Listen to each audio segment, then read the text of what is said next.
Well, many of us are aware that there is a very long waiting list throughout the nation for people who are waiting for transplant surgeries, and these are surgeries that will save their lives.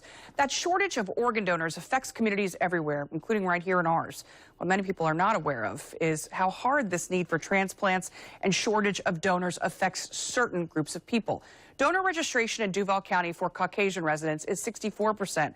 While African American registration is only 36%, and Hispanic American registration is 54%. So all week, we're bringing you special reports so more of us are aware of this incredible chance to help. So we begin this morning with some special guests. We have Pamela Rittenhouse from LifeQuest Organ Recovery Services. We have heart transplant patient Tyrone Brisby and organ donor Sharita Johnson. Thank you all for being here.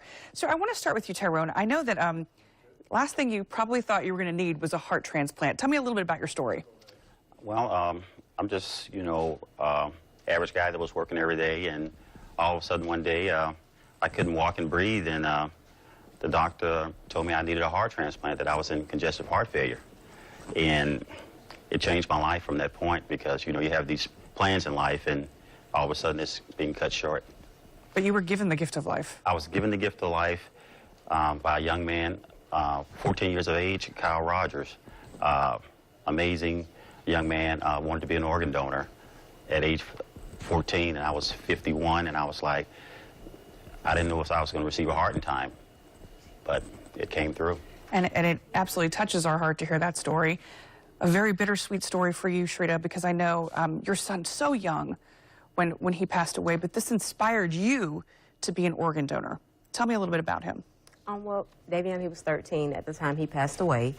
I made him an organ donor because of the type of person that he was. He was full of life, fun, loving, caring, and he was the sweetest kid you know. He would give you the shirt off of his back. We were just talking about the numbers, and especially in the African-American community, but Davion, the fact that he was an organ donor and the fact that he did pass away so young, it really impacted his friends. They signed up to be organ donors as well. Yes. How do you feel that he's had a ripple effect in helping these numbers change? I am glad that his gift, him giving the gift of life, could be the legacy that he left behind. It makes me happy. All right, Pamela, how do these stories really paint the picture of what needs to happen in these communities to come together so we see these statistics increase?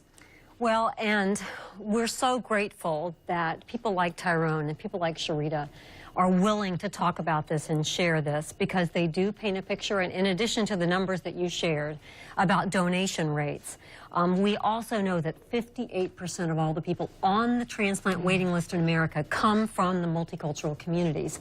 And so what we're thinking is that many of the people in these communities may not be aware of the need. One of the things that's positive, and I know you shared the numbers, but when we look at donation rates among people from, for example, the African American community who are 15 to 18 years old, guess what? They're significantly higher. And so that's very, very positive. And so in helping us get this message out about the need and the opportunity to help, we went to some college-age young people here in Jacksonville. And so I know in your story tomorrow that you're going to show, we'll hear from them. And so they led us in what we ought to be doing. And so we're going to follow their lead and see if we can make a difference. But it comes from people like Tyrone and people like Sharita, who share the story about what Kyle did and what Davion did. Yeah, and we're going to have a chance throughout this week to take an even deeper look into these stories and see a little bit more about Davion and his friends and how they're, looking to change things as well. Thank you guys so much for coming on. I really appreciate it. And to learn more and to register to be an organ donor, go online to donatelifeflorida.org. We're going to have a link on news4jax.com, and we will be right back.